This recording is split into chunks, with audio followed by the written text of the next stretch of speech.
Hello friend, welcome to my YouTube channel Unique Maths Edu Suffer to all of you friend. આજે આપણે statistical assistant અને research આસિસ્ટન્ટની જે exam નજીકમાં આવવાની છે એની અંદર જે મેથેમેટિક્સમાં વિધેય ટોપિક છે એના વિશે વાત કરીએ છીએ. તેમાં આપણે આજે વિધેયના પ્રકારો વિશે વાત કરીશું. આગળના જે ટોપિક છે આપણે એપિસોડ નંબર 1 અને એપિસોડ નંબર 2ની અંદર જોઈ ચૂક્યા છે. અને જો તમે એપિસોડ 1 અને 2 નથી જોયો તો એના માટે ડિસ્ક્રિપ્શનની અંદર પણ એમની લિંક આપેલી છે અને પ્લેલિસ્ટમાં જઈને પણ તમે એ જોઈ શકો છો. તેમજ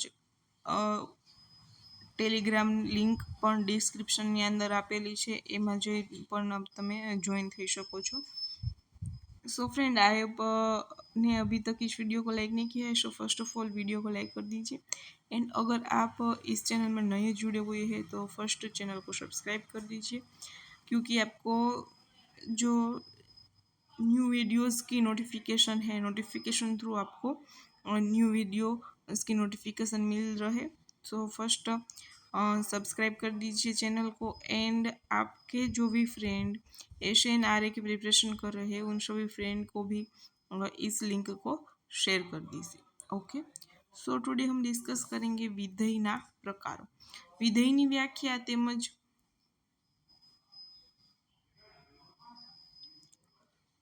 પ્રદેશ, વિધેયને લગતા જે શબ્દો છે પ્રદેશ, સહપ્રદેશ, વિસ્તાર, એમના વિશે આપણે આગળ વાત કરી અને આજે આપણે વાત કરીશું વિધેયના પ્રકારો વિશે. તો શું છે ટાઈપ ઓફ ફંક્શન? તો કે વિધેયના અનેક પ્રકારો છે, તેમાંથી માત્ર 3 જ પ્રકારો જે છે આપણે નીચે મુજબ જોવાના છે. ઓકે, તો આપણે આ જે સિરીઝ બનાવેલી છે એ સિરીઝની અંદર NCERT બેઝ કરીએ છીએ સ્ટાન્ડર્ડ 11th આંકડાશાસ્ત્રમાંથી. કારણ કે જે પણ એક્ઝામ છે સ્ટેટિસ્ટિકલને લગતી છે અને 11th સ્ટાન્ડર્ડની અંદર એના સિલેબસની અંદર વિધેય જે છે મેથેમેટિક્સનો ટોપિક એ 11થના સિલેબસમાં છે, તો એમાંથી જ આપણે કરવાનું છે, વધારાનું કરવાનું નથી. એટલે જે બહારથી તમને જે મળે છે ટોપિક એ બધા ટોપિક કરવાના નથી. જે તમને સ્ટેટ છે, ઇકો છે, એમની અંદર ઇન્ક્લુડિંગ છે એ જ કરવાના છે, કારણ કે એ તો દરિયો છે. તો તમે વિધેય વિશે કરશો તો વધુ થઈ જશે. આપણે હસમુખ સરે કીધું છે એ રીતે NCERTને જ ફોલો કરવાની છે. સો જે આપણે વાત કરીએ છીએ એ છે NCERT બેઝ વાત કરીએ છીએ 11th સ્ટેટિસ્ટિકલ. ઓકે, સો આપણે આજે 3 પ્રકારો વિશે વાત કરીશું. વિધેયના 3 પ્રકારો: એક વિધેય, અનેક વિધેય અને અચળ વિધેય. ઓકે, અગેન એક વિધેય, અનેક વિધેય અને અચળ વિધેય. પછી આઈડેન્ટિટી ફંક્શન પણ છે, પણ એ તો આમાં છે નહીં, પણ આઈડેન્ટિટી ફંક્શન યાની કે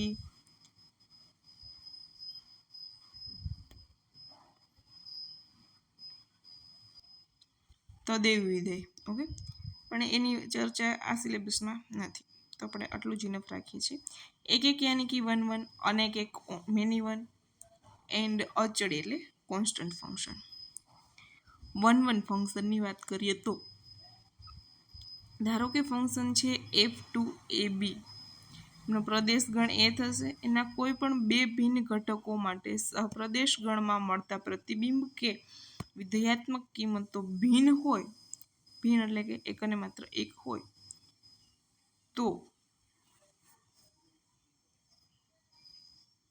તે વિધેયને એક વિધેય કહે છે. ઓકે, એટલે કે એક એલિમેન્ટ એમાંથી લીધું છે, એમની એક જ ઇમેજ મળવી જોઈએ. એક એલિમેન્ટ માટે બે ઇમેજ ના મળવી જોઈએ. બરાબર, એટલે કે બે ઇમેજ માટે એક એલિમેન્ટ એમાંથી ના હોવો જોઈએ. તો જે ફંક્શન થશે એ 1 1 નહીં થાય, એક નહીં થાય, એને અનેક કહીશું અને મેની 1 કહીશું. જો એટલે કે એથી બીના ફંક્શનમાં કોઈ બે એલિમેન્ટ A1 અને A2 અલગ અલગ એલિમેન્ટ લઈએ તો એમની ઇમેજ પણ અલગ જ મળવી જોઈએ, તો વિધેય છે એક વિધેય થાય. અહીંયા બે સેમ એલિમેન્ટ અલગ એલિમેન્ટ લીધા પરંતુ તેમની ઇમેજ એક જ મળે છે. A1 ઉપર જ એ ઇમેજ આપે છે, પ્રતિબિંબિત થાય છે, પ્રતિબિંબ મળે છે, તો એ અનેક નહીં, અનેક એક બનશે, એક એક નહીં બને. એક્ઝામ્પલ આપ્યું છે જી ફંક્શન છે એક્સ સેટ ટુ વાયનું, જ્યાં એક્સ સેટ છે -2, -1, 0 અને વાય છે 0, 1, 2, 3. અને જે ફંક્શન છે જી ઓફ એક્સ એ શું છે તો કે x+2. હવે દરેક ઘટક લઈએ, એલિમેન્ટ લઈએ, એક્સ સેટની અંદરથી -2, -1, 0 ફંક્શન ઉપર એપ્લાય કરીએ તો શું મળે છે 0, 1, 2. આ પ્રકારના આપણને વિધેયના જે ઇમેજ મળે છે 0, 1, 2. હવે અલગ અલગ એલિમેન્ટ માટે અલગ અલગ ઇમેજ મળે છે. -2 માટે 0, -1 માટે 1, 0 માટે 2. એટલે કે પ્રદેશની બે ભિન્ન કિંમતો માટે સપ્રદેશમાં તેના પ્રતિબિંબ ભિન્ન મળે છે. તેથી આપેલ વિધેય જે છે એ એક એક વિધેય છે. અહીંયા તો એક એક વિધેયનું ઉદાહરણ આપેલું છે, પણ એવું નથી કે બધાએ એક એક બને. અમુક એક્ઝામ્પલ મેની વન પણ થઈ જાય, એટલે કે અનેક એક પણ બને. આપણે આગળ ઉદાહરણ નંબર જોયા છે, એમની અંદર ઉદાહરણ નંબર 2 અને ઉદાહરણ નંબર 3 જોઈએ. ઓકે, આગળ જ્યારે પ્રકારની વાત કરી હતી એકવાર ટેલી કરી લઈએ. અહીંયા આપણે જોયા હતા એક્ઝામ્પલ, તો આ જે એક્ઝામ્પલ છે એ 1, 1 એક એક થશે. અહીંયા 3 એલિમેન્ટ માટે એક જ ઇમેજ મળે છે, એટલે કે આ જે છે 1, 1 નહીં થાય, આ પણ 1, 1 થશે, આ 1, 1 થશે. નંબર 3 છે એ 1, 1 થશે, કારણ કે 2 માટે 1, 5 માટે 3/2, 6 માટે 11/7 અલગ અલગ મળે છે. એટલે શું થાય છે, એક જે છે એ 1, 1 નહીં થાય, બાકી 2 1, 1 થશે, એક એક વિધેય થશે. ઓકે, અહીંયા ક્લિયર હશે એક એક વિધેયની વ્યાખ્યા.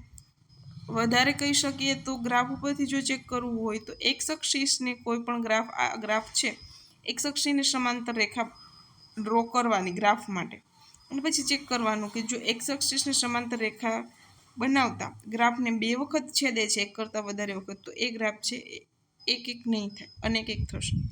પરંતુ જો કોઈ ગ્રાફ, આવો ગ્રાફ છે, અચળ ગ્રાફ લઈએ, અચળ ગ્રાફ છે, એક્સ અક્ષને જ્યાં પણ એક્સ અક્ષને સમાંતર રેખા દોરશું તો એ ગ્રાફને એક જ વખત ઇન્ટરસેક્ટ કરશે, એક જ વખત છેદશે, તો જે ગ્રાફ છે એ એક એક થશે. આ જે ગ્રાફ ઉપરથી કહી શકાય એવી એની એક ટ્રીક છે કે એક એક છે કે નથી એ ચેક કરવા માટે. ઓકે, પણ આટલું ડીપલી નહીં પૂછાય, બટ જસ્ટ નોલેજ, એક્ઝામ્પલથી જ ઇનફ થઈ જશે. એના પછીનો ટોપિક છે કે અનેક એક વિધેય ક્યારે કહી શકાય, મેની વન ફંક્શન ક્યારે કહી શકાય. એક એક નથી તો અનેક એક, બરાબર છે. તો અહીંયા જો આપેલું છે ફંક્શન એ થી બી પ્રદેશ ગણ એના કોઈ પણ બે ભિન્ન ઘટકો માટે છે, એક એક નહીં હોય ને એ અનેક એક હશે. સપ્રદેશ ગણમાં મળતા પ્રતિબિંબો કે વિધેયાત્મક કિંમતો સમાન હોય તો તે વિધેયને અનેક એક વિધેય કહે છે. અહીંયા આપણે જે જોયું તો હમણાં આ ગ્રાફ, આ કયો ગ્રાફ હતો, f(x) નો ગ્રાફ હતો. x² જે છે એ મેની વન થશે. કઈ રીતે મેની વન થશે, કારણ કે એની -1 આગળની 2 આગળની કિંમત 4 થશે અને 2 આગળની કિંમત પણ 4 થશે. એટલે આ બે ઘટકો માટે એક જ ઇમેજ મળે છે, એટલે એ શું થશે, મેની વન થશે. એવું જ અહીંયા કંઈક એક્સપ્લેન કરવા માંગે છે. એટલે આપણે થિયરિટિકલી પણ જોઈ શકીએ છીએ અને ગ્રાફિકલી પણ કહી શકીએ છીએ, ગ્રાફ પરથી પણ, કે ફંક્શન 1, 1 છે કે મેની વન છે. ઓકે, તો પ્રતિબિંબ જો સમાન હોય, બે એલિમેન્ટ માટે એક જ પ્રતિબિંબ મળતું હોય તો એ વિધેય છે અનેક એક વિધેય કહેવાય છે. અહીંયા બે અલગ અલગ એલિમેન્ટ લીધા પ્રદેશ ગણમાંથી અને એમની ઇમેજ સમાન થાય છે, તો જે વિધેય બને છે એ કેવું વિધેય થઈ જશે, તો કે અનેક એક વિધેય કહેવાય. એ વિધેયને આપણે અનેક એક વિધેય કહીશું. અહીંયા જે બે એલિમેન્ટ છે A1 A2 માટે એક જ ઇમેજ મળે છે, બાકી બીજા એલિમેન્ટ માટે અલગ છે. પણ એક એલિમેન્ટ એવો મળી ગયો કે બે અલગ અલગ એલિમેન્ટ છે પરંતુ એમની ઇમેજ સેમ છે, તો એક જે ફંક્શન છે એ મેની વન થઈ જશે. દાખલા તરીકે આપણે અહીંથી લીધું એક ફંક્શન A2Bનું, એ ગણ માટે 4 એલિમેન્ટ લીધા, બી ગણ માટે 2 જ એલિમેન્ટ મળે છે. એના પરથી પણ કહી શકીએ ફંક્શન ડિફાઇન કરેલું હશે તો ક્યારે શક્ય બનશે, કારણ કે બે એલિમેન્ટ એક એલિમેન્ટ પર ઇમેજ કરતા હોય ત્યારે ફંક્શન જે છે એમના કોડોમેનની અંદર 2 જ એલિમેન્ટ હોય, જ્યારે કોડોમેનની અંદર 4 એલિમેન્ટ છે. એ પરથી પણ કહી શકીએ, પણ આપણે તો એક્ઝામ્પલ સોલ્વ કરીશું. ફંક્શન x² + 1 ટાઈપનું આપ્યું છે, તો એમની અંદર 5 2 5 2 ઓકે આ પ્રકારના જે છે એ ઇમેજ મળે છે. તો બે એવા એલિમેન્ટ છે કે બે એલિમેન્ટ અલગ અલગ છે પ્રદેશ ગણની અંદર, પરંતુ એમની ઇમેજ સેમ મળે છે આ ફંક્શનની અંદર, ફંક્શન f(x = x²+1) માટે. તો જોઈને કહી શકાય છે કે ભલે અલગ અલગ એલિમેન્ટ માટે સેમ ઇમેજ મળે છે, તો પ્રદેશની બે ભિન્ન કિંમતો માટે તેમના પ્રતિબિંબો સમાન મળે છે. તેથી આપણે આપેલ વિધેયને અનેક વિધેય કહીશું. હવે વાત કરીએ અચળ વિધેયની. અહીંયા આપણે વાત કરી એક અને અનેક એકની. હવે જોઈએ અચળ વિધેય. અચળ યાની કે કોન્સ્ટન્ટ. કોઈ પણ એલિમેન્ટ લઈએ પ્રદેશ ગણમાંથી, પણ એમ એક જ પોઈન્ટ ઉપર એ ઇમેજ કરતું હોય તો એ ફંક્શન કોન્સ્ટન્ટ ફંક્શન થઈ જશે. બરાબર, આટલું જ છે એમની અંદર. અને કોન્સ્ટન્ટ ફંક્શન ઓલવેઝ અનેક એક વિધેય થશે. એ પણ કદાચ ક્વેશ્ચન થાય તો આપણે જોઈએ આગળ પહેલાં સોલ્વ કરી લઈએ કે ધારો કે ફંક્શન a to b છે. એ પ્રદેશ ગણના પ્રત્યેક ઘટક માટે સહપ્રદેશ ગણમાં ફક્ત એક જ પ્રતિબિંબ મળતું હોય તો વિધેયને આપણે અચળ વિધેય કહીએ છીએ. આપણે અહીંથી જ ડાયરેક્ટ જોઈ લીધું ફિગર પરથી જ. ઓકે, અહીંયા ફંક્શન આપ્યું છે f(x) છે 5 ઉપર જે છે ઇમેજ કરે છે. આખો ફંક્શન 5 ઉપર જ વેરી કરશે અને એમનો ગ્રાફ હશે કોઈ કોન્સ્ટન્ટ. અહીંયા 5 આપ્યું છે, અહીંયા 5 છે, તો આ ગ્રાફ આખો આવો મળશે. ઓકે, એક્સ એક્સિસને સમાંતર રેખા કરતાં એક કરતાં વધારે એલિમેન્ટ મળે, મેની વન ફંક્શન થઈ જાય. ઓકે, અનેક એક વિધેય થઈ જાય. તો ફંક્શન અહીંયા જે છે એ કયું ફંક્શન થશે? કોન્સ્ટન્ટ ફંક્શન યાની કે અચળ વિધેય થશે. અહીંયા જે છે જે એક્ઝામ્પલ છે એમના એક્ઝામ્પલ આપેલા છે જે આપણે વ્યાખ્યા સમજી છે એમના હમણાં મેં જ વાત કરી f(x = x²) વિધેય છે કેવું થશે? એમના પ્રતિબિંબ એક કરતાં વધારે મળે છે એટલે એક વિધેય નહીં થતા અનેક એક વિધેય બનશે. f(x = x²) બરાબર. ક્યારે? જો મેં વાત કરી હતી એ વાત આપણે પૂર્ણાંક સંખ્યા માટે. અહીંયા આપણે રિસ્ટ્રિક્શન મૂકી દીધું છે n to n નેચરલ નંબરથી વેરી કરે છે. નેચરલ નંબરથી વેરી કરતું હોય તો એમનો સહપ્રદેશ ગણ છે x² માટે ઓલવેઝ પોઝિટિવ એક જ વેલ્યુ મળવાની. પોઝિટિવ માટે પોઝિટિવ જ મળવાની છે, એક કરતાં વધારે ઇમેજ નહીં મળે. કે નેચરલ નંબર હોય ત્યારે એમનો ગ્રાફ કેવો થાય?